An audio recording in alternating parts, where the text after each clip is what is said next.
अभी तक हमने बेटा 3 टाइप के आइसोमेरिज्म किए। एक सबसे पहले स्ट्रक्चरल आइसोमेरिज्म, दूसरा बेटा हमने ज्योमेट्रिकल आइसोमेरिज्म किया, तीसरा हमने ऑप्टिकल आइसोमेरिज्म किया। एक और आइसोमेरिज्म बचता है, किसी को याद है कौन सा वाला? Conformational isomerism. ठीक है, जो ये कन्फर्मेशनल आइसोमेरिज्म है ये बेटा number 1 type of stereo isomerism है। स्टीरियो आइसोमेरिज्म का मतलब क्या होता है? जहां पर एटम्स या ग्रुप्स ऑफ एटम्स डिफर करते हैं in their arrangement in space. जैसे हमने अभी देखा था, कोई राइट में है, कोई लेफ्ट में, कोई टॉप पर है, कोई बॉटम में, कोई अबव द प्लेन है, कोई बिलो द प्लेन है। यही किया ना, उसी तरह का आइसोमेरिज्म ये भी है। नंबर 2 आपने याद रखना, अराइजेस ड्यू टू, ध्यान रखना, free rotation of C' bond. ये बेटा तब अराइज होता है जब फ्री रोटेशन हो किसकी? कार्बन कार्बन बॉन्ड की। और कार्बन कार्बन बॉन्ड क्या होना चाहिए? Single bond. यानी कि मेनली बेटा ये अल्केन्स में होता है एंड इट्स डेरिवेटिव्स में होता है, यानी कि वो कंपाउंड जिनमें बेटा सिंगल बॉन्ड हो। इससे पहले वाला हमने क्या था, जो बेटा अराइज होता है ड्यू टू रेस्ट्रिक्टेड रोटेशन, जिसको हमने ज्योमेट्रिकल आइसोमेरिज्म कहा था। क्या था ना, geometrical isomerism due to restricted rotation है। और ये किसकी वजह से है? ये बेटा फ्री रोटेशन है। ठीक है, नंबर 3 जो भी आइसोमर्स इसमें बनते हैं उनको बेटा कन्फर्मर्स कहते हैं। क्या बोलते हैं? कन्फर्मर्स। कितने? Number of conformers is always equal to infinity. अगर आपको कोई पूछेगा, जब हमने पढ़ा था ज्योमेट्रिकल आइसोमेरिज्म, तो एक हमने पढ़ा था सिस ट्रांस यानी कि 2 आइसोमर्स। फिर हमने पढ़ा था बेटा EZ सिस्टम में अगेन 2 आइसोमर्स, पढ़ा ना। लेकिन यहां पर अगर आपको पूछेगा कि कितने नंबर ऑफ कन्फर्मर्स मिलेंगे, तो आपने क्या कहना है? इन्फिनिटी। नंबर 3 के बाद 4th, अगर बेटा मुझे एक आइसोमर को दूसरे आइसोमर में कन्वर्ट करना है तो उसके लिए एनर्जी लगती है। क्या लगती है? So energy required for inter conversion of conformers, हो सकता है किसी बुक में लिखा होगा isomers, is available in nature. यानी कि हमें सप्लाई करने की जरूरत ऑलरेडी बेटा स्पेस में एनर्जी होती है, और वही एनर्जी वो यूज करते हैं from getting change from one structure to another structure. ये बेटा नेक्स्ट, जैसे अगर मैं आपको कहूं, जब हम इथेन की बात करते हैं, ethane CH3 single bond CH3 होता है। अब बेटा जब इसके दो सबसे, एक सबसे स्टेबल और एक सबसे अनस्टेबल आइसोमर जो होता है, उनके बीच में जो एनर्जी होती है वो 12 किलो जूल पर मोल की होती है। यानी कि एक आइसोमर को दूसरे आइसोमर में कन्वर्ट करने के लिए कितनी एनर्जी चाहिए? 12। और नेचर में बेटा रफली around 20 to 40 kilo joule of energy already available होती है। कितनी होती है? 20 to 40 kilo joule of energy. जैसे अभी हमें गर्मी लग रही है ना, तो इसका मतलब स्पेस में एनर्जी है। उसी तरह से नेचर में ऑलरेडी एनर्जी अवेलेबल होती है, जिसका एवरेज लिया गया 20 to 40, यानी कि मिनिमम 20 होती है। और वो भी डिपेंड करता है, ये एवरेज है। जैसे हम लोग लिखते हैं average temperature on the earth is 25 degree centigrade. क्या 25 ही होता है? क्या होता है? कभी बेटा 50 भी चला जाता है, कभी बेटा -30 भी चला जाता है, तो वो तो एवरेज है। उसी तरह से एवरेज एनर्जी 20 to 40 है, तो इधर बेटा 12 किलो जूल टोटल चाहिए। नंबर 5 आप मुझे यहां बताओ, number of conformers in methane CH4 is equal to कितने? मीथेन में कितने कन्फर्मर्स बनेंगे?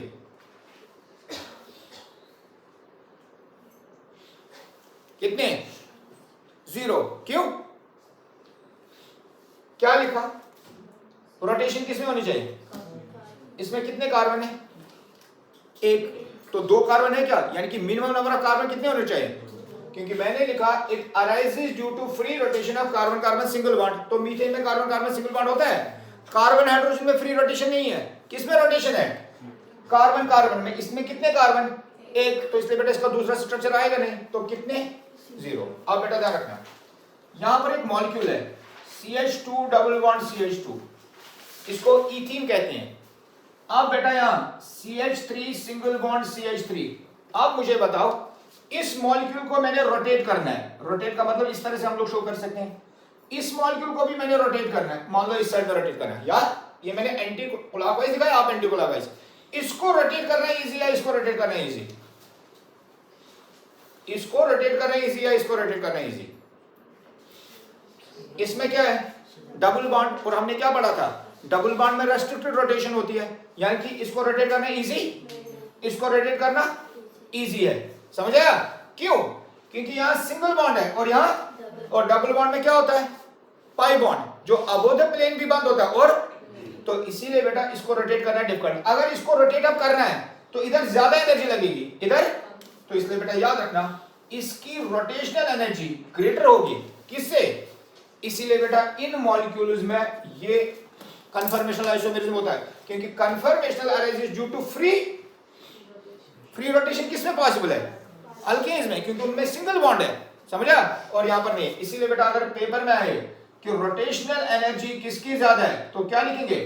रोटेशनल एनर्जी अल्केन्स की ज्यादा है। मैं डबल बॉन्ड की बात, यहां इथीन की बात नहीं कर रहा हूं, कहीं पर भी जहां डबल बॉन्ड होगा उनकी ज्यादा है। किनसे?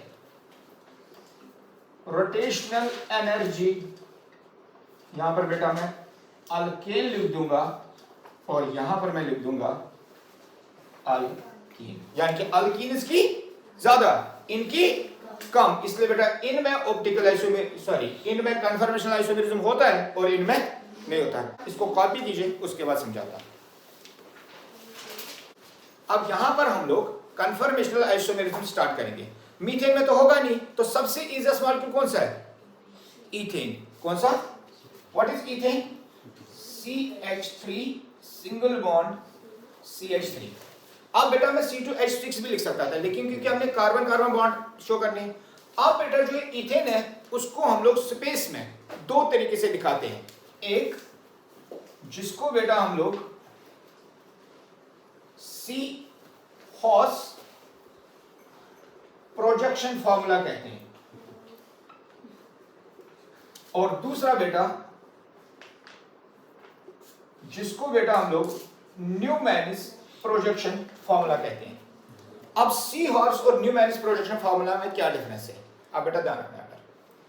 सबसे पहले जो दो कार्बन एटम्स हैं, इनके साथ जो एटम्स अटैच होते हैं उनको मैं ऐसे लिख दूंगा, यहां H, यहां H, यहां पर H, यहां पर C, यहां H, यहां H और यहां H।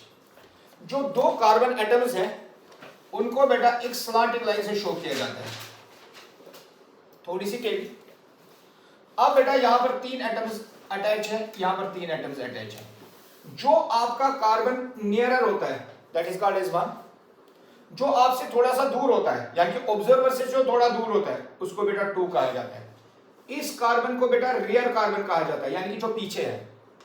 इस कार्बन को बेटा नियर कार्बन कहा जाता है। ध्यान रखना, जो नियर कार्बन है दैट इज दिस वन, और ये रियर कार्बन। अब बेटा मान लो ये एक पॉइंट है, इस पॉइंट के अराउंड मैंने कितने H अटैच करने हैं? 3, तो सर्कल बन जाएगा ना इसके अराउंड। तो एंगल कितना होगा? यहां पर एक, यहां पर एक, यहां पर एक, ये एंगल कितना होगा? 120। ये कितना होगा? इसलिए बेटा यहां पर जो तीन एटम्स आप अटैच करेंगे उनको आप 120 पर अटैच करेंगे। हो गया? यानी कि ये एंगल कितना? 120। ये कितना? इसको थोड़ा सा बेटा यहां पर थोड़ा सा नीचे की ओर शो करना, इस तरह से। हो गया? यहां पर भी तीन एटम अटैच होंगे, ध्यान रखना। यहां एक, इधर एक और इधर। हो गए? ध्यान रखना। ये बेटा एक कन्फ्यूजन। दूसरा भी ऐसे बना सकते हैं, थोड़ा सा टिल्ट, लेकिन ध्यान रखना। अब बेटा मान लेते हैं कि ये कार्बन जो है ये फिक्स है, ये वाला, यहां पर एक थोड़ा सा नीचे की ओर और यहां से, ठीक है। अब बेटा इस कार्बन को मैं फिक्स करूंगा और ये जो लाइन है यहां पर है ना, इसको बेटा रोटेट कर देता हूं, ये इस तरह से आपको समझ आएगा। इसका जो होल्डर है, पिन है, ये कौन से साइड में है? अप साइड में। मान लो बेटा ये हाइड्रोजन है, इसको बेटा मैं रोटेट करता हूं, लेकिन इस वाले को फिक्स, इसमें चेंज नहीं। अब बेटा ये कैप किस साइड में गई? जो नीचे वाले ग्रुप है वो कहां जाएंगे? ऊपर। क्यों? क्योंकि कार्बन कार्बन बॉन्ड को रोटेट करना है, हाइड्रोजन को रोटेट। तो जो भी इसके साथ ग्रुप्स अटैच होंगे इस कार्बन पर, वो क्या होंगे? अप साइड से कहां आएंगे?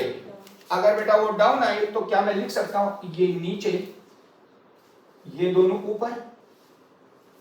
जब मैं इसको ये ऐसे था ना, इसको बेटा मैंने रोटेट किया, ये नीचे की ओर आया।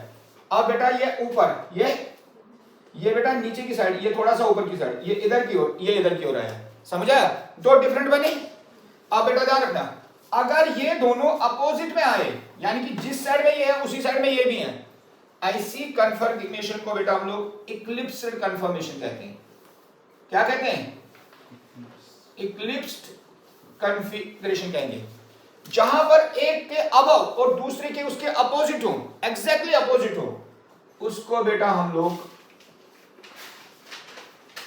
स्टैगर्ड कॉन्फ़िगरेशन कहते हैं। अगर बेटा ये यहां पर हुआ, आपको आगे से कितने पेन दिखेंगे इन दोनों को कंपेयर करके? एक।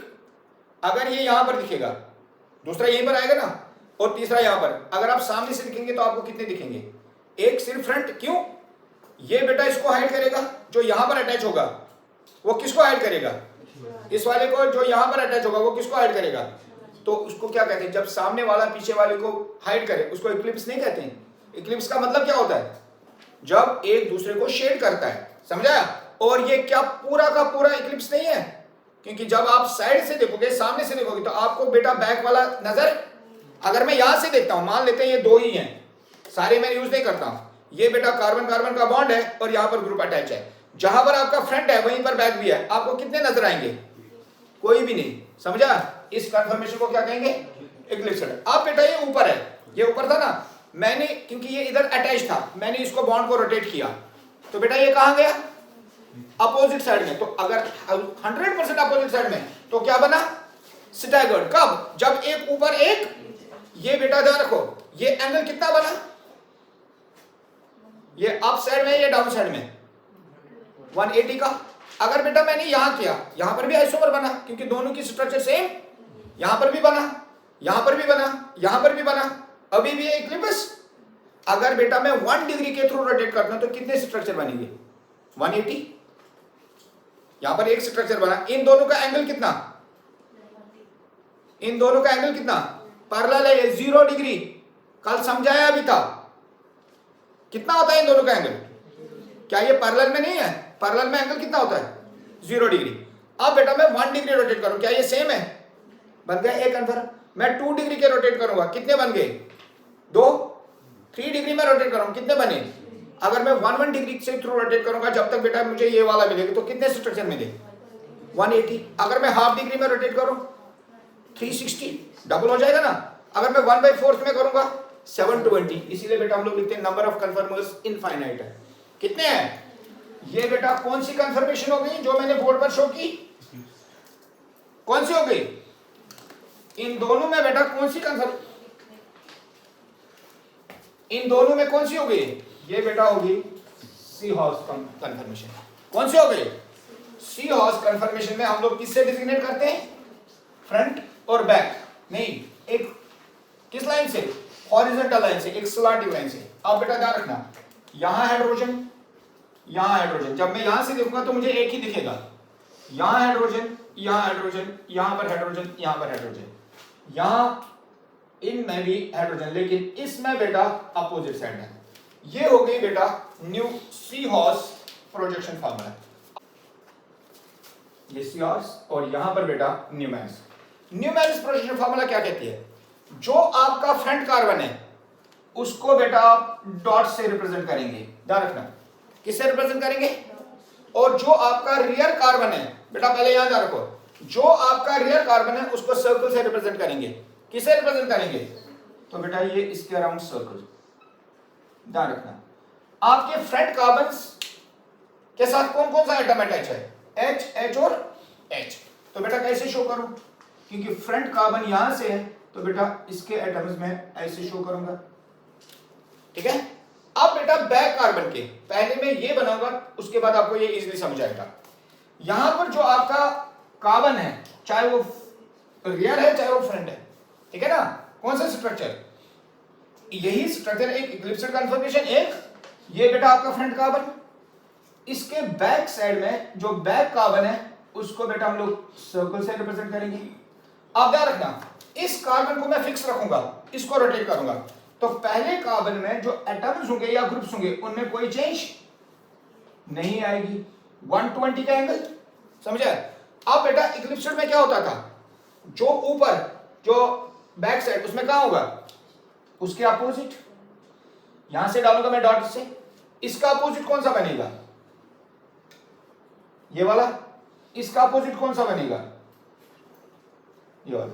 अब बेटा रेड और रेड में कौन सा एंगल है, 120, और ये कौन सा एंगल है, ये बेटा 60 डिग्री का एंगल है। इसलिए याद रखना, जब मैं 60 डिग्री के थ्रू रोटेट करूंगा ये वाली फॉर्म इसमें कन्वर्ट। अब बेटा ध्यान रखना, यहां जो ये एंगल है, इस एंगल को जो फ्रंट और बैक के कार्बन में बनता है इसको बेटा डाइहेड्रल एंगल कहते हैं।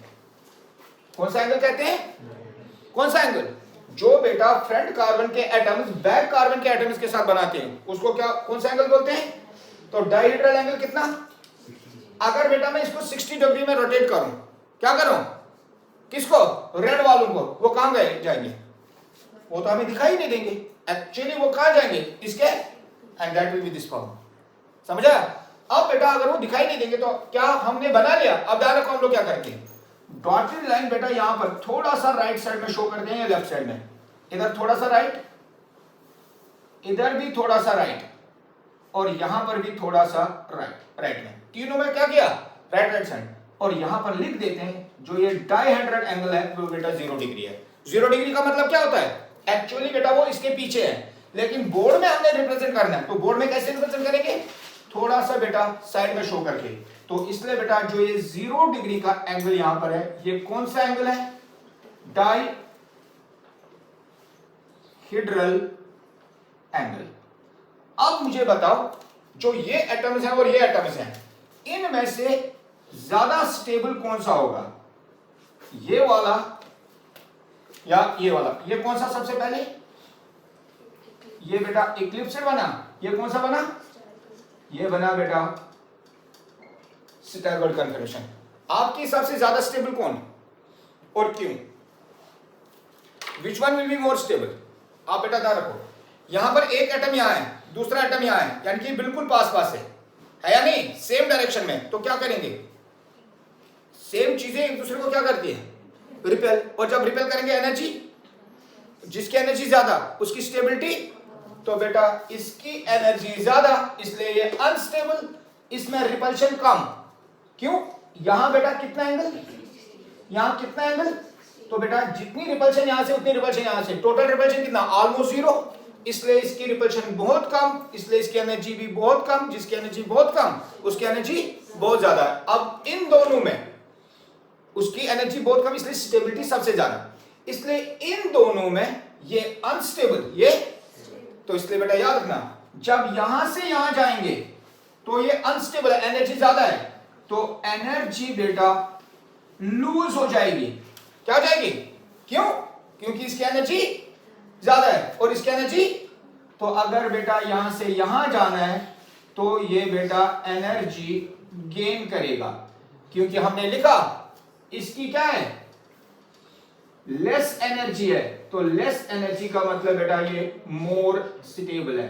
अगर लेस एनर्जी है तो इसकी एनर्जी बेटा उससे हाई भी लिख सकते हैं, तो मोर एनर्जी, मोर एनर्जी का मतलब क्या हुआ, दिस इज लेस स्टेबल। जिसकी एनर्जी ज्यादा, अगर वो कम एनर्जी में जाएगा तो क्या करेगा, एनर्जी लूज करनी पड़ेगी। जिसकी एनर्जी कम, अगर वो ज्यादा एनर्जी की ओर जाएगा तो क्या करना पड़ेगा।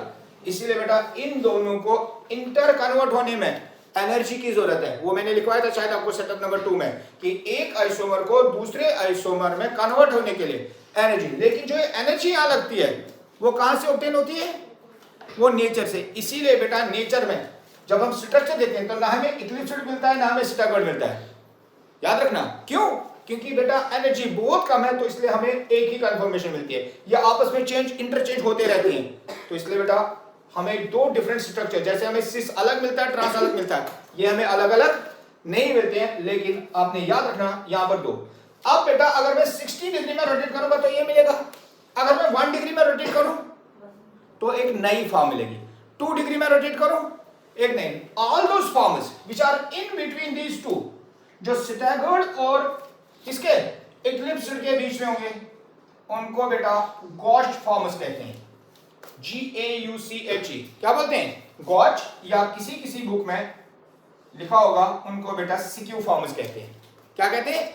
All those isomers which come between eclipsed conformation and staggered conformation are known as gauche forms और नोन एज सिक्यू फॉर्म्स। समझा? लेकिन सबसे दो इंपॉर्टेंट कौन कौन सी है? इक्लिप्स्ड और स्टैगर्ड। इसको कॉपी करो, फिर बेटा मैं आपको एनर्जी डायग्राम बताता हूं कि इनकी एनर्जी हम लोग कैसे शो करते हैं। Energy level diagram, energy level diagram में हम लोग क्या करते हैं, यहां पर ध्यान रखना,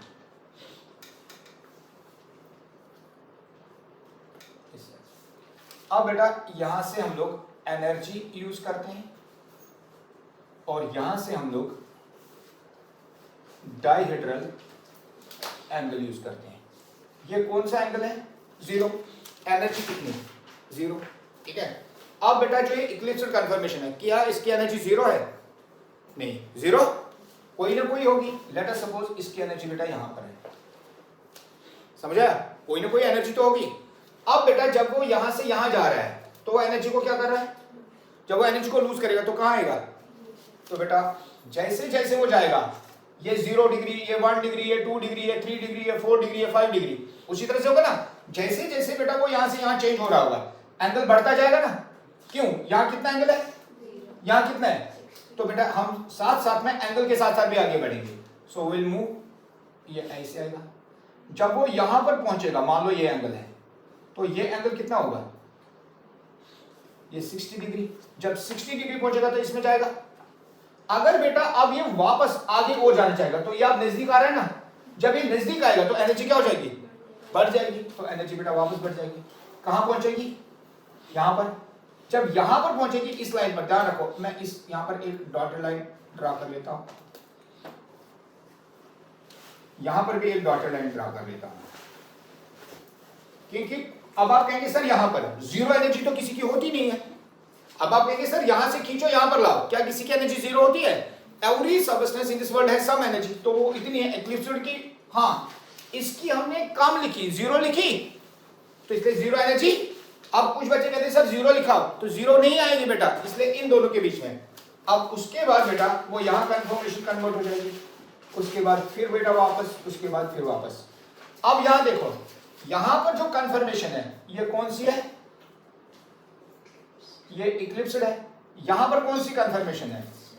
तो यहां पर बेटा हम लोग लिख सकते हैं ये स्टैगर्ड कन्फर्मेशन, यहां फिर इक्लिप्स्ड, यहां फिर। लेकिन बेटा जब यहां पर पहुंचेंगे तो ये कौन सा एंगल होगा? शाबाश, ये 60। अब आगे जाऊंगा तो नेक्स्ट एंगल और 60 जाएंगे ना, तो कौन सा एंगल बना? 120। ये वापस जाएंगे तो कौन सा बना? 180। यहां पर बेटा जब आप पहुंचेंगे तो यहां पर, and this will go on. समझ आया? तो इस तरह से बेटा 60 के बाद एक इक्लिप्स्ड जो है वो स्टैगर्ड में कन्वर्ट होगी, और स्टैगर्ड किस में कन्वर्ट होगी? 0 डिग्री पर, 0 डिग्री पर, 120 डिग्री पर, 240 डिग्री पर आपको कौन सी मिलेंगी? इक्लिप्स्ड। 60 डिग्री पर, 180 डिग्री पर और 300 पर आपको कौन सी मिलेंगी?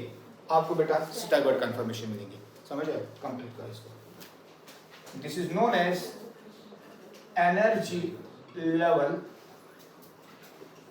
डायग्राम। और इन दोनों में आपको मैंने बोला था कितनी एनर्जी डिफरेंस होती है? It is actually 12.6 kilo joule per mole की एनर्जी होती है। जो बेटा सबसे पहले हमने कन्फर्मेशनल आइसोमेरिज्म में क्या किया था कि ये सिर्फ अल्केन्स या उसके डेरिवेटिव्स में होता है।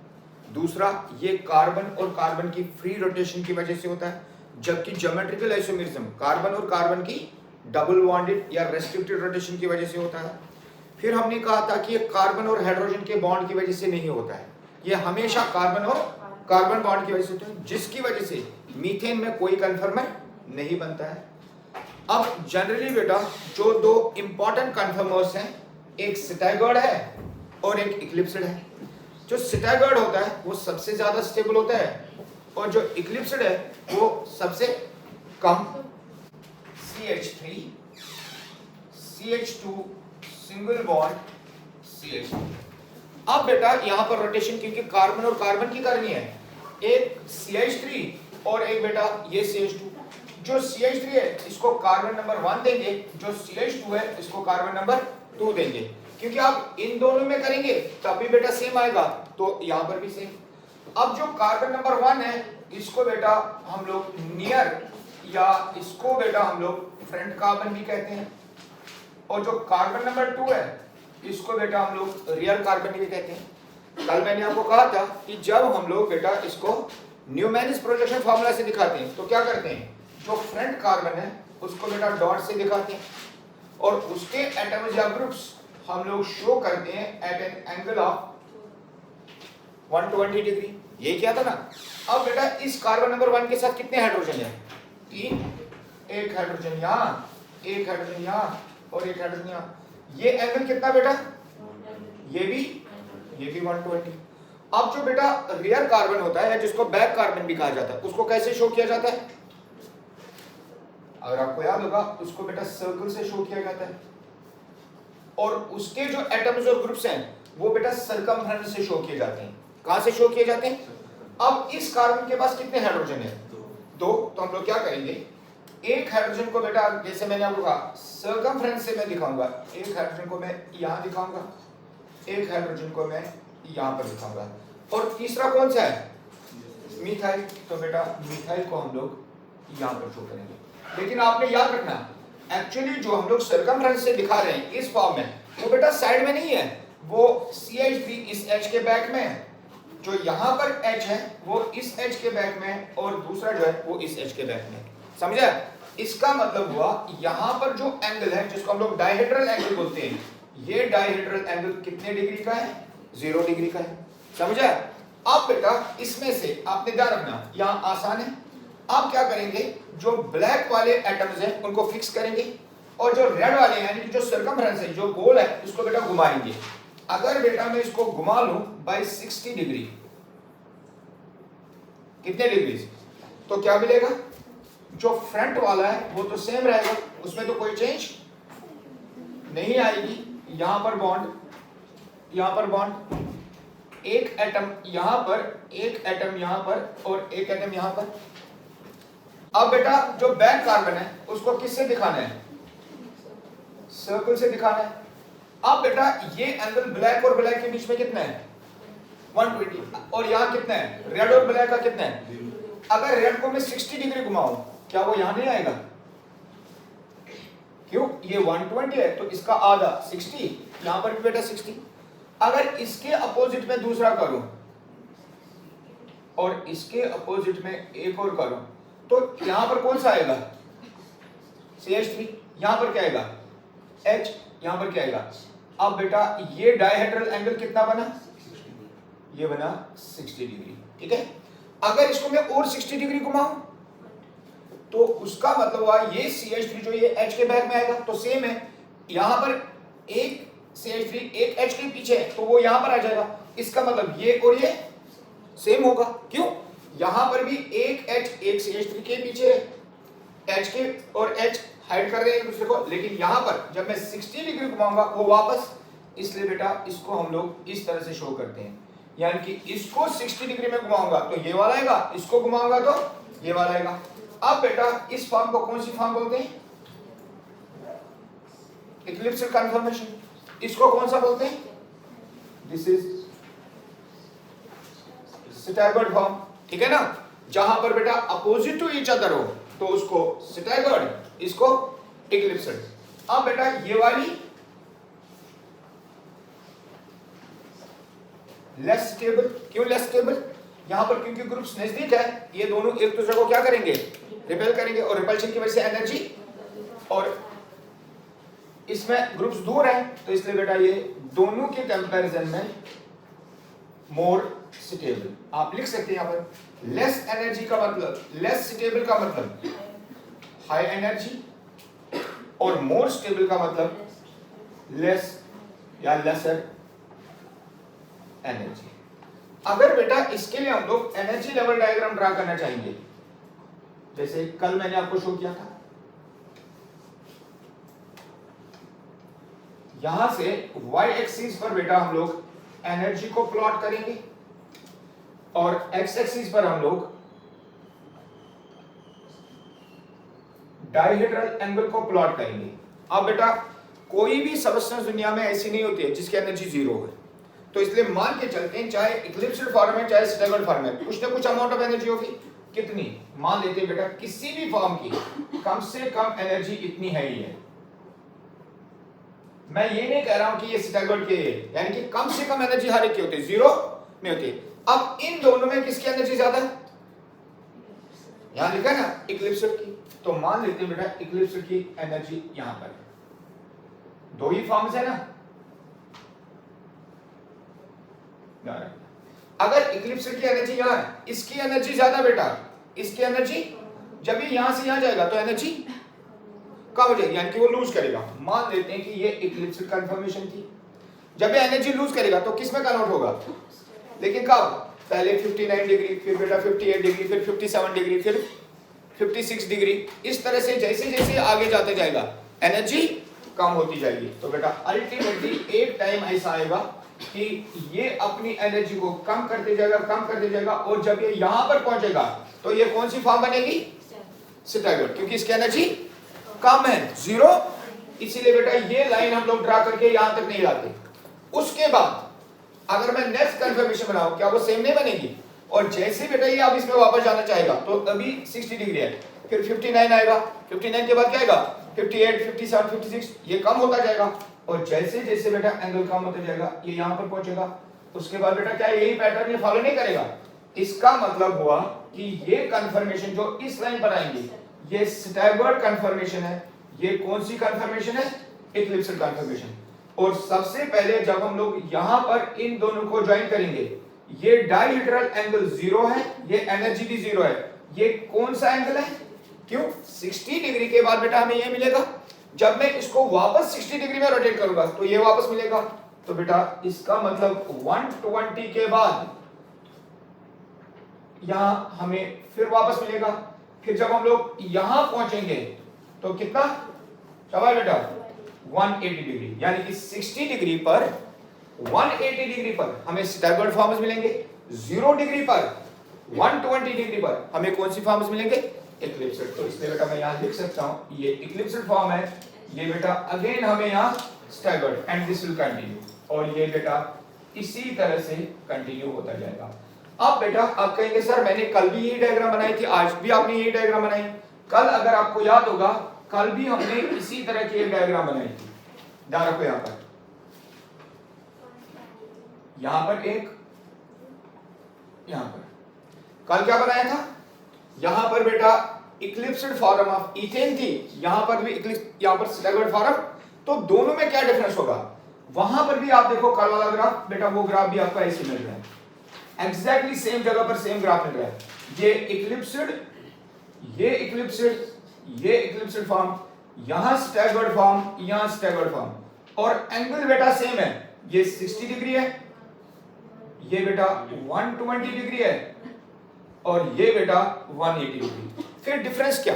अब ध्यान रखना, क्योंकि यहां बड़ा ग्रुप है तो इसलिए बेटा रिपल्शन ज्यादा होगी। क्या होगी? इसलिए गैप बड़ा होगा। इथेन और प्रोपेन में एक ही डिफरेंस होगा। क्या डिफरेंस होगा?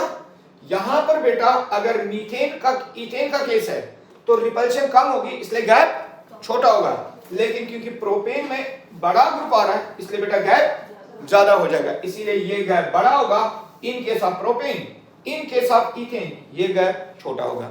समझ आया? डिफरेंस इतना ही है, नहीं तो इथेन और प्रोपेन का स्ट्रक्चर ऑलमोस्ट सेम होंगे। वहां पर भी 60 डिग्री के बाद चेंज होगा, यहां पर भी 60 डिग्री। इन दोनों के बीच में जो भी फॉर्म्स हैं उनको क्या बोलते हैं?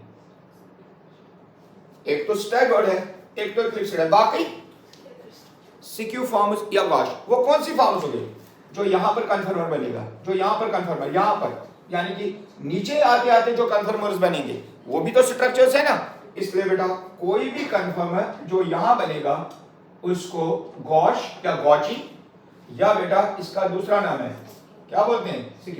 ये नहीं, यहां पर ये भी बेटा जो भी यहां पर कन्फर्मर्स बनेंगे इस लाइन पर और इस लाइन पर, वो सब के सब गॉची या CQ कन्फर्मर्स। समझ आया? करो। नेक्स्ट स्ट्रक्चर, प्रोपेन के बाद कौन सा अल्केन आता है? ब्यूटेन। अब बेटा ध्यान रखो, CH3 CH2 CH2 CH3। इसमें बेटा दो जगह रोटेशन हो सकती है। एक, ये कार्बन नंबर 1 और कार्बन नंबर 2 के बीच में डिफरेंस क्या आएगा? अब ध्यान रखो क्या होगा। ये बेटा फ्रंट कार्बन, जिसको कार्बन नंबर 1 कहा जाता है, इसके पास जो एटम्स या ग्रुप्स होंगे, कार्बन नंबर 1 कितने हैं? 3 हाइड्रोजन। कौन सा एंगल? हमेशा बेटा 120। अब जो बैक कार्बन है उसको सर्कल से रिप्रेजेंट करेंगे, और उसके साथ जो एटम्स या ग्रुप्स होते हैं वो सर्कल के सर्कमफ्रेंस से ड्रा किए जाते हैं। सबसे पहले यहां पर बेटा एक ग्रुप आएगा डायहेड्रल एंगल 0, दूसरा जो होगा वो यहां पर आएगा, और तीसरा जो होगा यहां पर आएगा। इसके साथ कितने हाइड्रोजन? कोई जरूरी नहीं कि आप यहां, मैं यहां एक हाइड्रोजन लिखूंगा, एक यहां हाइड्रोजन लिखूंगा। कौन सा ग्रुप बचा? उसके बाद इसके साथ नेक्स्ट कौन सा एटम है? सी के साथ क्या अटैच है?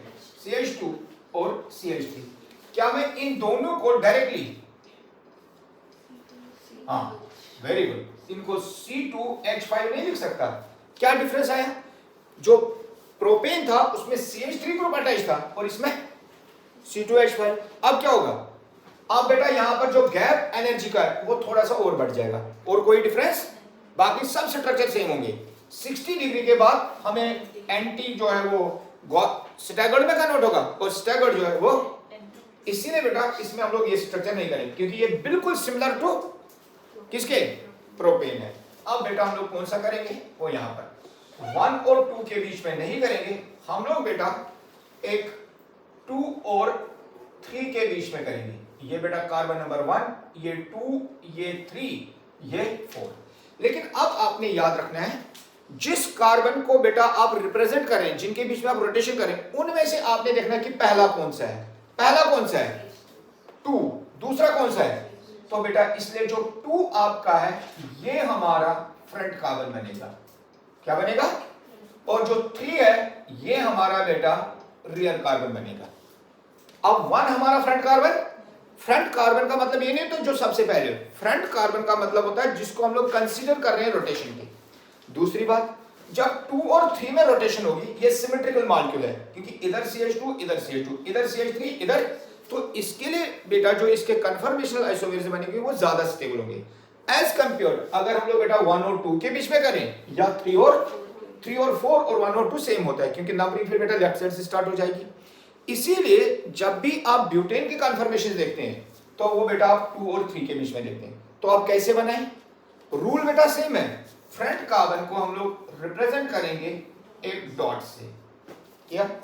अब इसके जो एटम्स या ग्रुप्स हैं उनको बेटा हम लोग शो करेंगे डॉट से। तो डॉट के बीच में कितना? 120, 120, 120। कौन कौन से एटम्स अटैच है? H, H और H। अब बेटा जो रियर कार्बन होता है उसको बेटा हम लोग सर्कल से रिप्रेजेंट करते हैं। तो यहां पर बन गया एक सर्कल, और इसके एटम्स या ग्रुप्स हम लोग किससे रिप्रेजेंट करते हैं?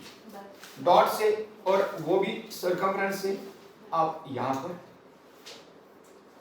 यहां पर, यहां पर। अब बेटा ये तीनों जगह सेम है, चाहे ये वाली, ये वाली, ये वाली, क्योंकि ब्लैक के बीच में भी जो एंगल है वो 120 है।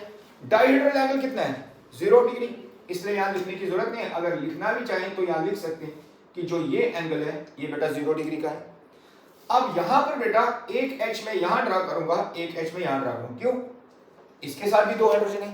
बाकी कौन सा ग्रुप इसके साथ बचा है? शाबाश, क्या बचा है? CH3। क्या पहले वाले के साथ 2 हाइड्रोजन और एक मिथाइल ग्रुप नहीं था? इसलिए बेटा यहां पर भी जो ग्रुप बचेगा उसको भी बेटा हम लोग लिखेंगे CH3। अब CH3 के बैक साइड में CH3 और H के बैक में H। ये कौन सी फॉर्म बनी? ये बनी इक्लिप्स्ड कन्फर्मेशन। क्या बनी? क्यों? मिथाइल के ग्रुप, ये मान लो एक कार्बन है, ये दूसरा। मिथाइल के बैक में मिथाइल है, हाइड्रोजन के बैक में हाइड्रोजन है और H के बैक में H है। कौन सी बनी? इक्लिप्स्ड।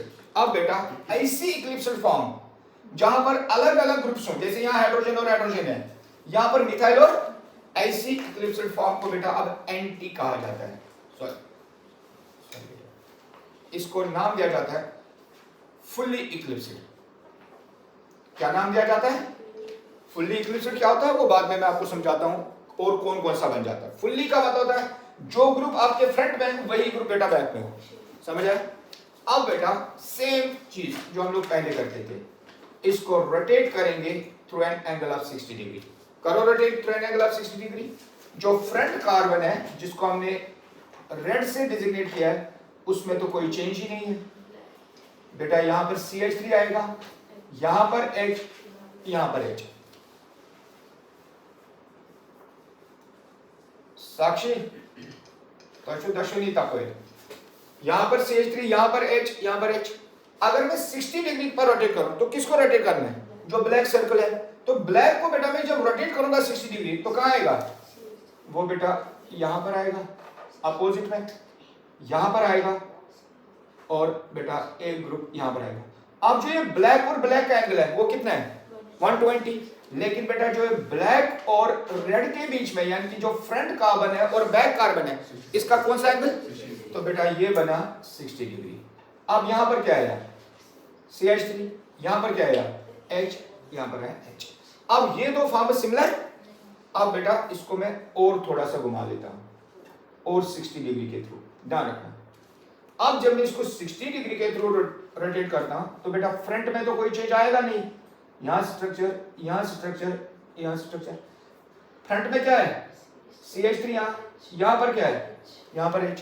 अब बैक को बेटा और 60 डिग्री घुमाते हैं, लेकिन सबसे पहले एक सर्कल बनाएंगे। अब जो ये CH3 है सॉरी, ये कहां जाएगा? इस H के पीछे। इसलिए बेटा इस H के पीछे हम लोग थोड़ा सा यहां शो करेंगे। ये H कहां पहुंचेगा? और ये H इसके पीछे। तो यहां H, यहां क्या बनेगा? CH3। तो यहां पर बेटा वापस H। ये एंगल कितना फिर? 0 डिग्री। अब क्या ये स्ट्रक्चर और ये स्ट्रक्चर सेम है? इनमें से अभी तक कोई भी सेम नहीं है। अब बेटा इसको फिर रोटेट करेंगे। आपको तब तक रोटेशन करनी है जब तक बेटा आपको सेम नहीं मिलेगा। अब मैं थोड़ा सा इसको लोअर साइड में ले जाऊंगा। यहां पर बेटा डॉट, इसके साथ जो ग्रुप्स हैं, यहां पर क्या बना? CH3। यहां पर क्या बना?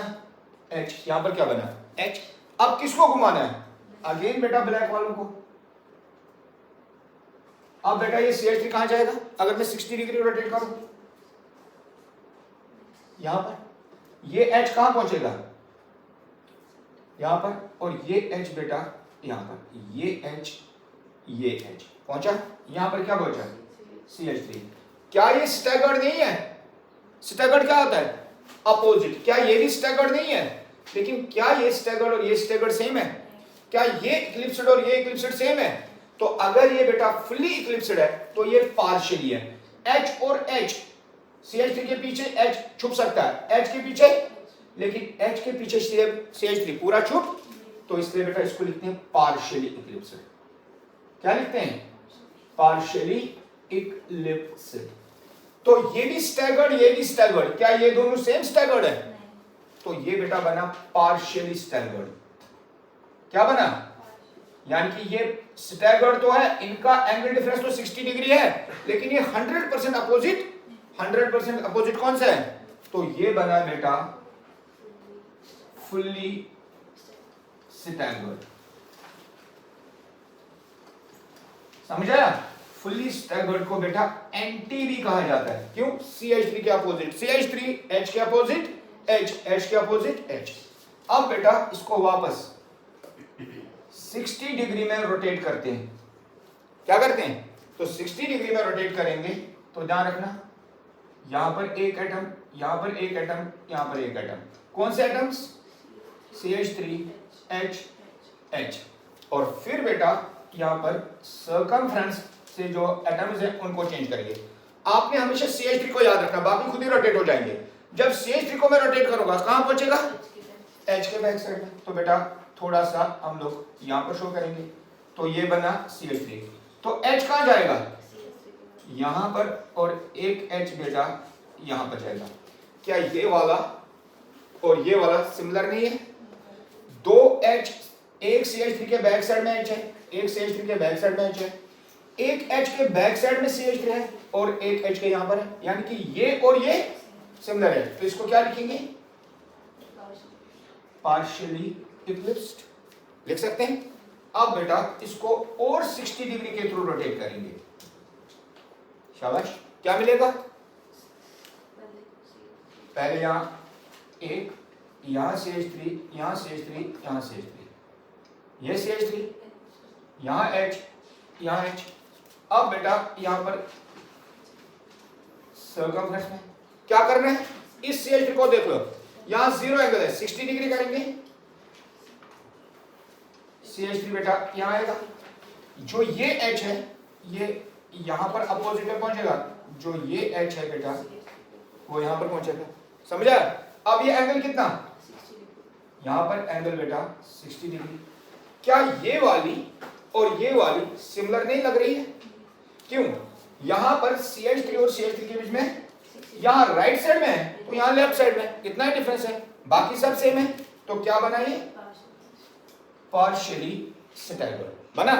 अगर बेटा मैं इसको 60 डिग्री में रोटेट करूं, क्या आपको वापस नहीं मिलेगी? सो इस तरह से जहां से हमने स्टार्ट किया था वहीं से बेटा वापस। लेकिन अगर आप देखेंगे इसमें ये वाली और ये वाली सेम है, तो दो के बदले में हम एक ही लिख सकते हैं। ये वाली और ये वाली, इन दो के बदले में भी एक लिख सकते हैं। इसलिए बेटा एक्चुअली 4 स्ट्रक्चर्स मिलेंगे। हमें लगता है 6 हमने बनाए, 6 नहीं बनाए। क्यों? ये दोनों सिमिलर हैं और ये दोनों सिमिलर है। ये पार्शियली स्टैगर्ड है, ये भी पार्शियली स्टैगर्ड है। ये पार्शियली इक्लिप्स्ड है, ये भी पार्शियली इक्लिप्स्ड है। समझ आया? इसको ड्रा करो, फिर मैं बेटा आपको एनर्जी लेवल डायग्राम बताऊंगा। कंटिन्यू। अब बेटा ये हो गए डिफरेंट स्ट्रक्चर्स। हमें लगता है कि 6 स्ट्रक्चर बने, लेकिन 6 स्ट्रक्चर तो है नहीं। कितने स्ट्रक्चर है? क्यों? ये दोनों तो बेटा सेम है, ठीक है ना? इसको मैं ब्लैक से शो करूंगा। ये दोनों सेम है। क्यों? ये पार्शियली स्टैगर्ड, ये भी बेटा पार्शियली स्टैगर्ड, तो ये दोनों डिफरेंट है, ये दोनों सेम है। तो इन दोनों के बदले में हम लोग इसको ले लेते हैं। अब ये पार्शियली इक्लिप्स्ड, ये पार्शियली इक्लिप्स्ड, तो ये दोनों स्ट्रक्चर्स भी क्या हैं? ये दोनों स्ट्रक्चर्स डिफरेंट नहीं है, ये दोनों भी सेम है। इसलिए बेटा structure number 1, structure number 2, structure number 3, structure number 4। अगर हम देखेंगे ये फुल्ली इक्लिप्स्ड है, तो इन दोनों के बीच में मैक्सिमम रिपल्शन।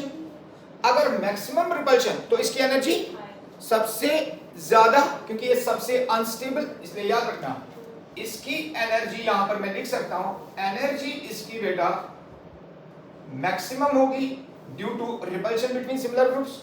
अगर एनर्जी मैक्सिमम होगी तो इसकी स्टेबिलिटी इन चारों में, अगर हमने 6 लिखे लेकिन एक्चुअली 4 ही है, इन चारों में सबसे लीस्ट होगी।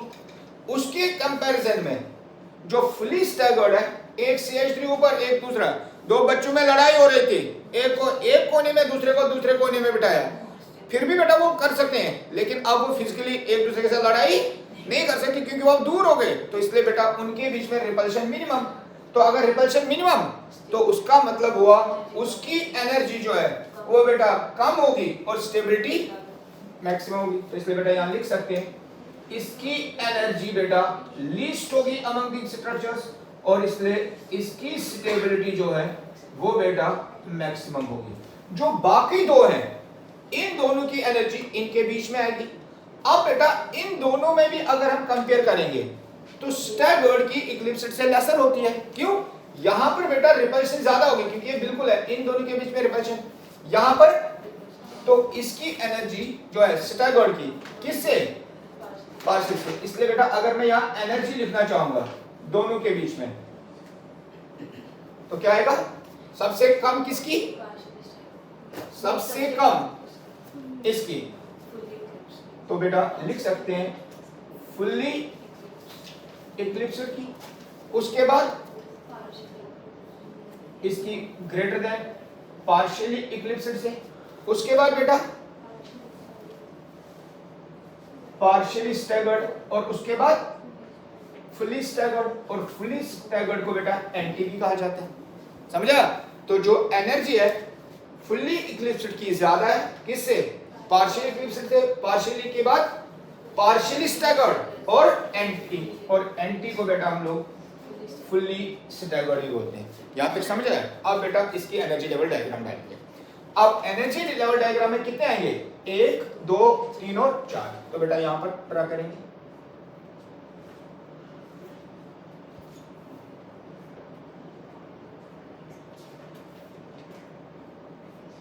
यहां पर बेटा हम लोग रिप्रेजेंट करेंगे डायहेड्रल एंगल।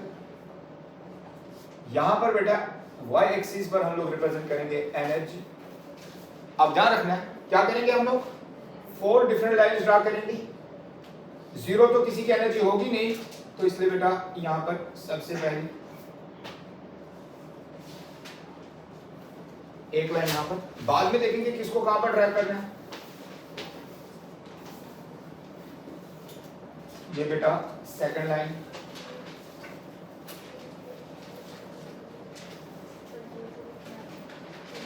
ये बेटा थर्ड लाइन,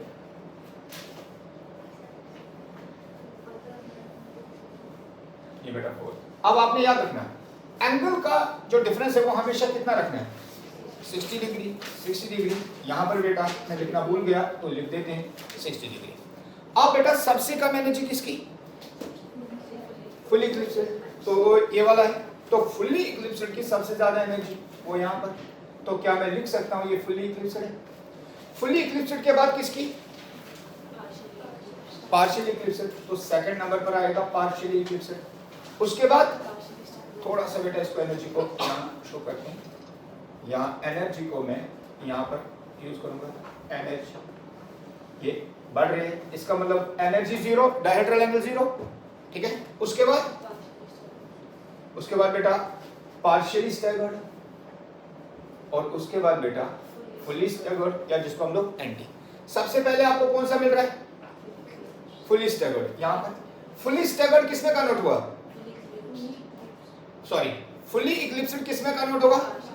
तो फुली इक्लिप्स्ड कन्वर्ट होगा बेटा इसमें पार्शियली स्टैगर्ड में। अब पार्शियली स्टैगर्ड से क्या मिला? तो पार्शियली स्टैगर्ड से बेटा हमें मिलेगा पार्शियली इक्लिप्स्ड मिला। पार्शियली इक्लिप्स्ड के बाद क्या मिला? फुली। तो बेटा यहां पर इज दैट क्लियर?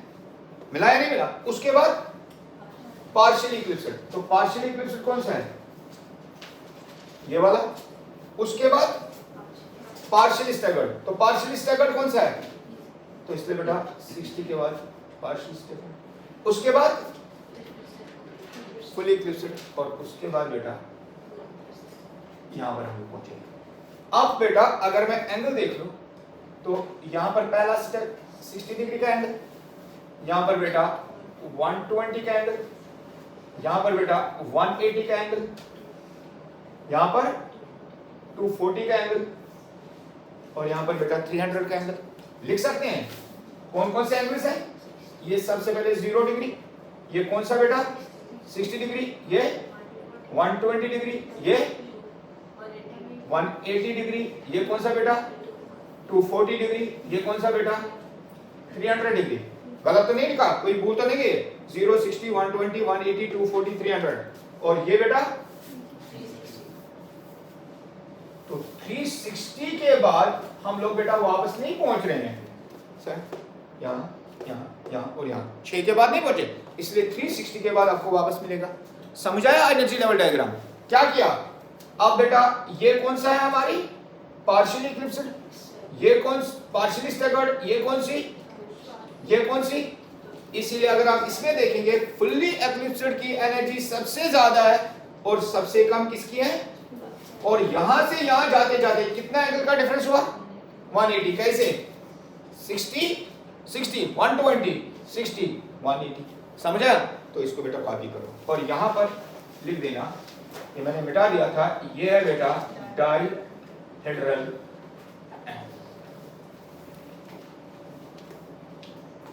अगर बेटा मैं इनकी अब सुटेबिलिटी का ऑर्डर लिखूं, क्या आता है सुटेबिलिटी का order? What is suitability order? शाबाश बेटा। सबसे पहले fully eclipsed is less suitable, वहां हमने एनर्जी लिखी थी, ठीक है ना। उसके बाद पार्शियली इक्लिप्स्ड, पार्शियली इक्लिप्स्ड के बाद पार्शियली स्टैगर्ड, और पार्शियली स्टैगर्ड के बाद स्टेबिलिटी आएगी ना। मैंने वहां एनर्जी लिखी थी बेटा, यहां लिखा एंटी, ठीक है। अब बेटा जो ये पार्शियली स्टैगर्ड है इसको बेटा गॉच फॉर्म भी कहते हैं। क्या कहते हैं? क्या कहते हैं? सिर्फ इस फॉर्म को, पार्शियली स्टैगर्ड को हम लोग क्या नाम देते हैं? गॉच फॉर्म। और एंटी को आपको याद है, इसको बेटा हम लोग फुल्ली स्टैगर्ड भी बोलते हैं। याद रखिए। फिर बेटा एक इफेक्ट आता है जिसको नाम दिया जाता है GAUCHE, गॉच इफेक्ट। गॉच इफेक्ट में क्या होता है, जो ये पार्शियली स्टेबल है, पार्शियली स्टैगर्ड है, ये बेटा एंटी से ज्यादा स्टेबल बन जाती है। क्या बन जाती है?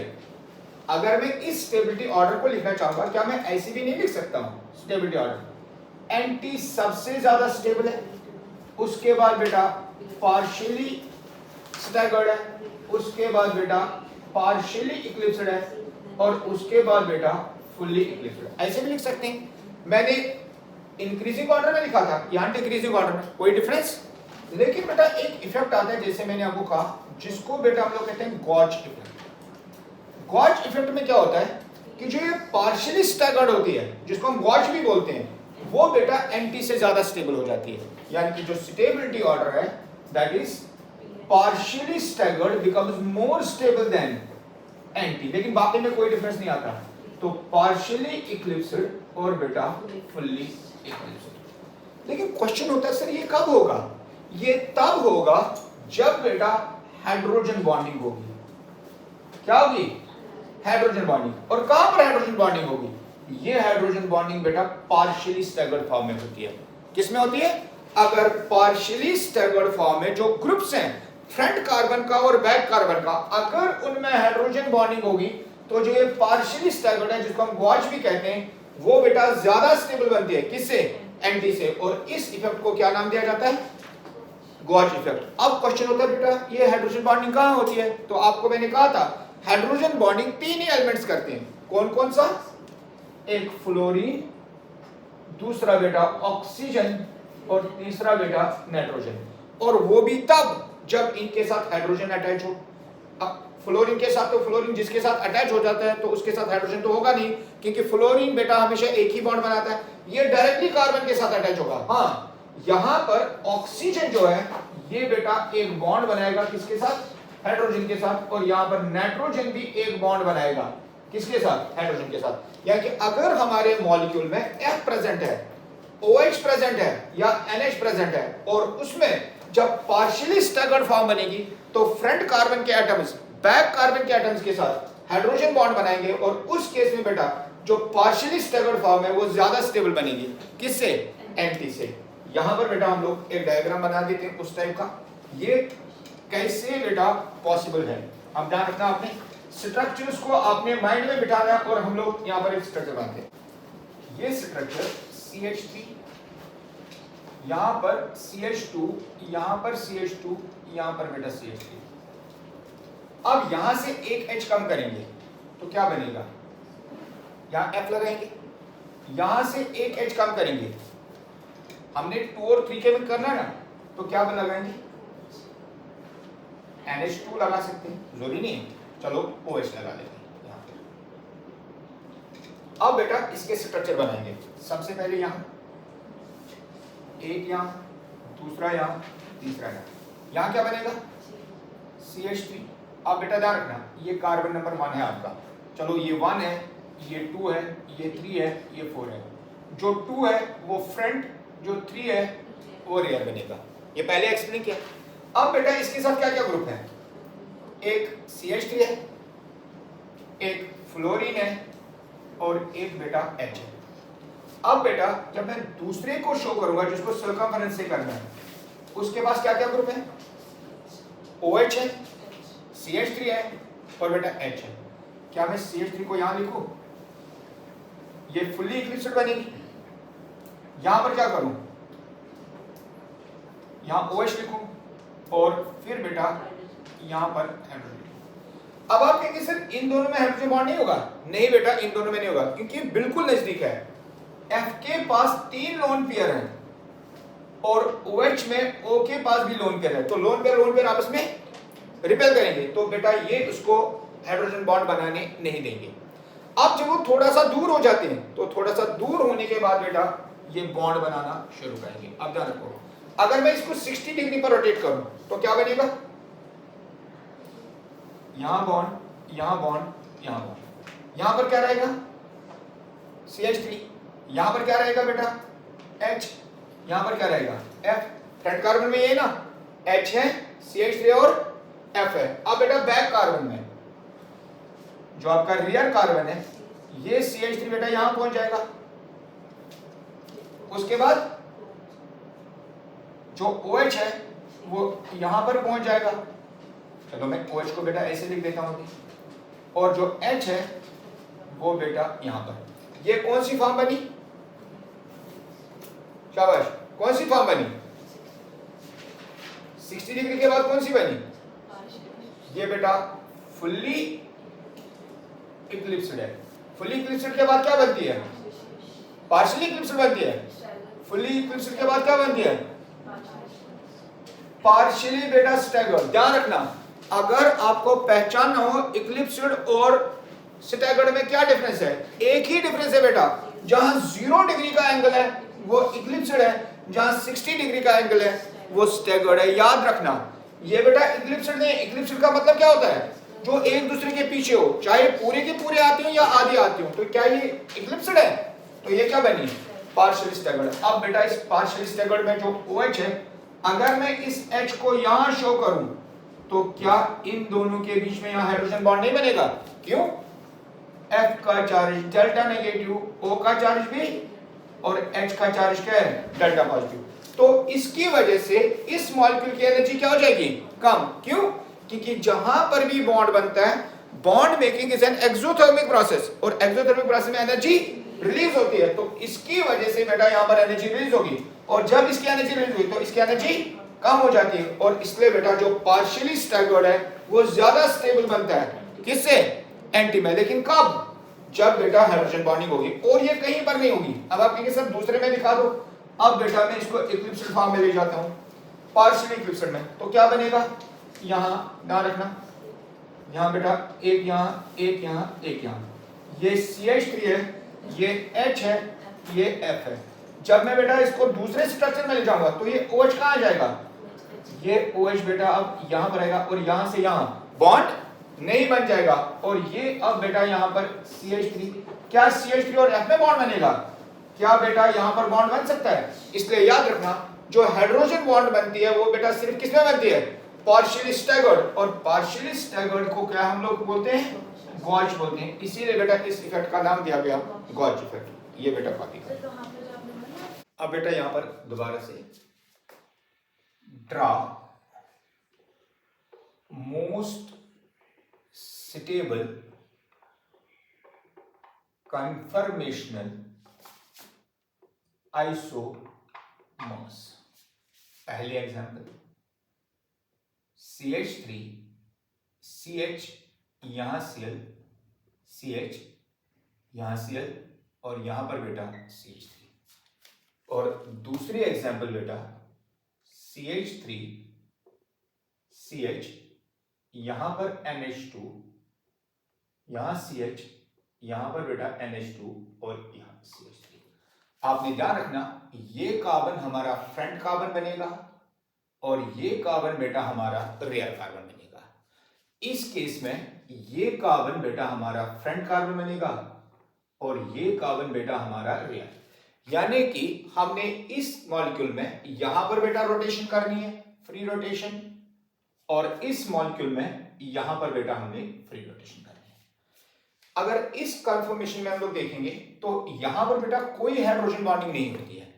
अगर हाइड्रोजन बॉन्डिंग नहीं होती है तो हमने याद रखना जो स्टेबिलिटी ऑर्डर है, अगर हाइड्रोजन बॉन्डिंग नहीं होती है तो स्टेबिलिटी ऑर्डर जो है वो होता है बेटा सबसे पहले एंटी मोर स्टेबल होता है पार्शियली स्टैगर्ड से, जिसको बेटा हम लोग गॉच फॉर्म भी कहते हैं। वो मोर स्टेबल होता है पार्शियली इक्लिप्सिड से, जो मोर स्टेबल होता है इक्लिप्सिड से, जिसको फुली इक्लिप्सिड भी कहा जाता है। लेकिन बेटा जहां हाइड्रोजन बॉन्डिंग होती है तो वहां पर जो स्टेबिलिटी ऑर्डर है वो चेंज हो जाता है। अगर हाइड्रोजन बॉन्डिंग हुई तो उस केस में, जैसे मैंने आपको पहले एग्जांपल में पढ़ाया था, उस केस में जो ये पार्शियली स्टैगर्ड फॉर्म है वो मोर स्टेबल बनते हैं एंटी से, लेकिन बाकी दोनों में कोई चेंज नहीं आती है, तो it is more stable then fully.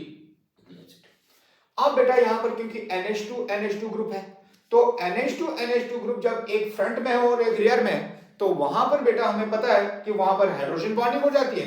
तो इस केस में इसलिए जो पार्शियली स्टैगर्ड है, जिसको बेटा हम लोग गॉच फॉर्म भी कहते हैं, वो मोर स्टेबल होगी।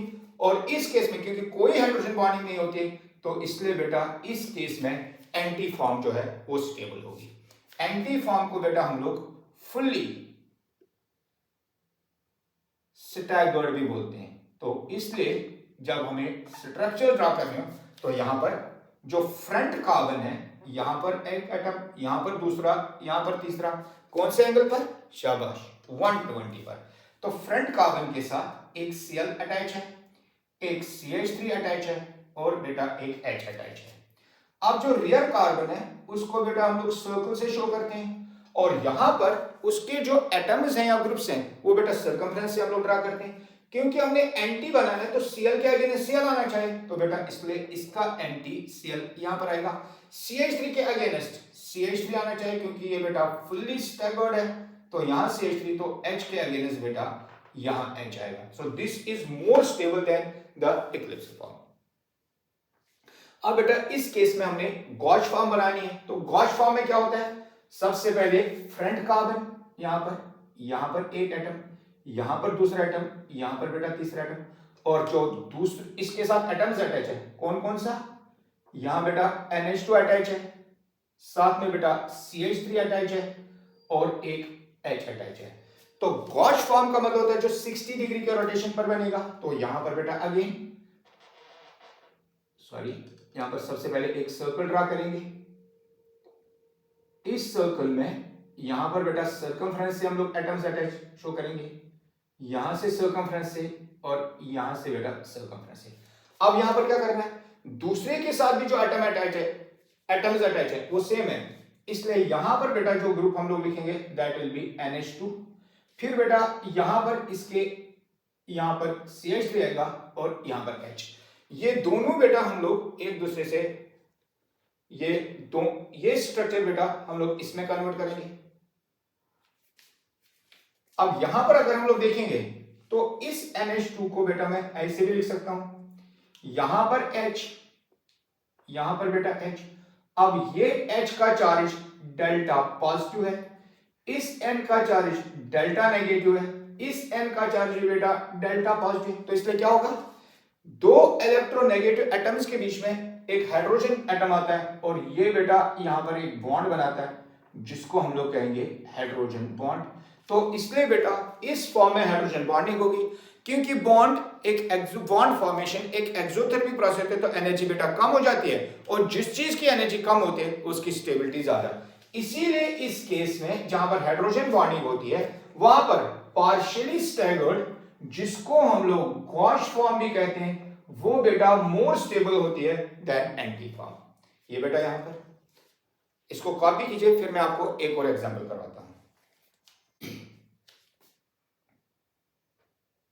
CH3 बेटा यहां पर CH, यहां पर COH, यहां पर CH, यहां पर बेटा COH और यहां पर CH3। दूसरे एग्जांपल, ये एग्जांपल नंबर 1, ये बेटा एग्जांपल नंबर 2। CH3 CH यहाँ पर बेटा NH2, यहाँ पर CH2, यहाँ CH, यहाँ पर बेटा NH2 और यहाँ पर CH3। अब बेटा कंडीशन क्या है? नंबर 1 लो pH, सेकंड 1 हाई pH। यहां पर भी बेटा सेम कंडीशन, लो pH और सेकंड हाई pH। अब बेटा लो pH का मतलब क्या होता है? लो pH का मतलब होता है जब आपका pH 7 से कम हो, और अगर बेटा pH 7 से कम होता है तो उसका मतलब हुआ एसिडिक कंडीशंस, या उसका मतलब हुआ बेटा एसिडिक मीडियम में। और हाई pH का मतलब हुआ बेटा बेसिक मीडियम में। उसी तरह से लो pH का मतलब हुआ बेटा एसिडिक मीडियम में, और हाई pH का मतलब हुआ बेटा बेसिक मीडियम में। अब बेटा यहां पर अगर pH लो होगा तो इसमें कोई चेंज नहीं आएगी, तो ये बेटा सेम बनेगा, that is it will remain CH3 CH CH CH3, इसलिए बेटा COOH COH। लेकिन अगर बेटा बेसिक मीडियम होगा तो ये H निकल के बेस के साथ रिएक्ट करेगा, तो इस केस में जो स्ट्रक्चर बनेगा CH3 CH COO negative CH COO negative CH3। क्यों? जब बेटा हाई pH होगा तो OH नेगेटिव आएगा, OH नेगेटिव बेटा इस H के साथ रिएक्ट करके वाटर बनेगा, ये OH नेगेटिव इस H के साथ रिएक्ट करके वाटर बनाएगा, और इसलिए बेटा यहाँ CO नेगेटिव। लेकिन एसिड के मीडियम में ये भी H प्लस ये भी H प्लस, तो इसलिए बेटा यहाँ कोई रिएक्शन नहीं होगी, तो ये सेम रहेगा। सिमिलरली जब यहाँ पर एसिडिक मीडियम यूज करेंगे तो एसिडिक मीडियम का मतलब H प्लस, ये H प्लस इसके साथ रिएक्ट करेगा, ये H प्लस इसके साथ रिएक्ट करेगा, तो हमें क्या मिलेगा कंपाउंड CH3CH। तो यहां पर बनेगा बेटा NH3, साथ में बेटा पॉजिटिव चार्ज, यहां पर भी CH, यहां पर बेटा NH3 इसका पॉजिटिव चार्ज। क्यों पॉजिटिव चार्ज? जो N होता है तो इसके पास लोन पेयर होता है, वो लोन पेयर बेटा इस H को डोनेट होगा तो NH3 प्लस बनेगा। उसी तरह से इस नाइट्रोजन का भी लोन पेयर इस H को डोनेट होगा तो बेटा यहाँ NH3 बनेगा, और यहां पर बेटा CH3। अब बेटा जब बेसिक कंडीशन होगी तो बेसिक कंडीशन का मतलब क्या होगा? OH negative. अब बेटा lone pair means negative charge, ये भी नेगेटिव चार्ज, और बेस जनरली आपस में रिएक्ट नहीं करते, इसलिए बेटा इस पर कोई फर्क नहीं पड़ेगा, तो हमें स्ट्रक्चर मिलेगा CH3 CH CH और CH3। यहां पर बेटा NH2 और यहां पर भी बेटा NH2। अब क्या डिफरेंस है? अब बेटा यहां पर कोई डिफरेंस नहीं है, अगर डिफरेंस नहीं है तो इसमें OH इसमें OH आएगा, तो इसमें बेटा हो जाएगी हाइड्रोजन बॉन्डिंग, ध्यान रखना। अब बेटा यहाँ CO नेगेटिव तो यहाँ H है नहीं, तो इसलिए बेटा इसमें कोई हाइड्रोजन बॉन्डिंग नहीं होगी, तो इसमें आप लिख सकते हैं नो हाइड्रोजन बॉन्डिंग। अब बेटा अगेन NH3 का चार्ज पॉजिटिव, NH3 का चार्ज पॉजिटिव एक दूसरे को रिपेल करेंगे, इसलिए बेटा कोई हाइड्रोजन बॉन्डिंग नहीं, तो बेटा यहां पर अगेन नो हाइड्रोजन बॉन्डिंग। लेकिन बेटा यहां NH2 ग्रुप है, NH2 ग्रुप है, ये आपस में हाइड्रोजन बॉन्ड बनाएंगे, तो इसलिए बेटा यहां पर हाइड्रोजन बॉन्डिंग। और हमने क्या लिखा था? अगर बेटा हाइड्रोजन बॉन्डिंग होती है तो जो गॉच फॉर्म है वो ज्यादा स्टेबल होती है, तो बेटा इस केस में जो स्टेबिलिटी आएगी वो गॉच फॉर्म की आएगी, जिसको बेटा हम लोग पार्शियली स्टैगर्ड भी लिखते हैं।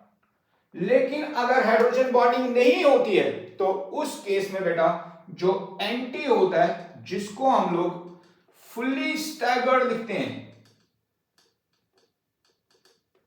फुल्ली स्टैगर्ड लिखते हैं, उसकी बेटा ज्यादा स्टेबिलिटी थी। उसी तरह से यहां हाइड्रोजन बॉन्डिंग हो रही है, तो हाइड्रोजन बॉन्डिंग के समय गॉच वाली फॉर्म जो है वो ज्यादा स्टेबल, गॉच को हम लोग क्या लिख सकते हैं? Partially staggered. और जहां पर हाइड्रोजन बॉन्डिंग नहीं होगी तो वहां पर बेटा हमें याद रखना एंटी बेटा ज्यादा स्टेबल होती है, और एंटी को बेटा हम लोग लिख सकते हैं फुल्ली स्टैगर्ड। ठीक है, तो इस तरह से बेटा हमारा जो कन्फर्मेशनल आइसोमेरिज्म है वो कंप्लीट हो जाता है। कन्फर्मेशनल आइसोमेरिज्म के साथ हमारा जो जीओसी होता है यानी कि जनरल ऑर्गेनिक केमिस्ट्री है वो बेटा कंप्लीट हो जाता है। आज इतना ही, बाकी बेटा नेक्स्ट टाइम।